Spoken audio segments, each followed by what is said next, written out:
നമ്മുടെ വീട്ടിൽ ഓരോരുത്തരും നല്ല പാത്രങ്ങൾ, അടുക്കളയിൽ നല്ല പാത്രം സഹോദരിമാരെടുക്കാറില്ല, പെരുമാറാറില്ല. നല്ല പാത്രം എടുത്തിട്ട് ഭക്ഷണം പാചകം ചെയ്യാറില്ല.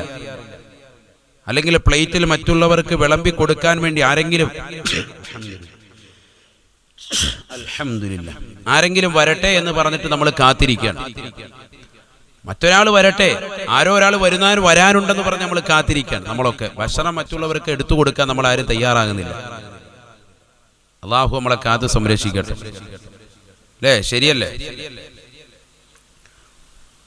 അതുപോലെ തന്നെ വീട്ടില് നല്ല പാത്രങ്ങൾ എടുക്കുന്നില്ല, കട്ടിലിൽ നല്ല വിരിപ്പുണ്ട്, മനോഹരമായ ബ്ലാങ്കറ്റും വിരിപ്പുകളൊക്കെ ഉണ്ട്. ഇപ്പൊ ഈ തണുപ്പിന്റെ സമയത്ത് പോലും നല്ല ബ്ലാങ്കറ്റ് എടുത്ത് നമ്മൾ പുതയ്ക്കൂല, അത് ആർക്കോ വേണ്ടി സൂക്ഷിച്ചു വെച്ചിരിക്കുകയാണ്.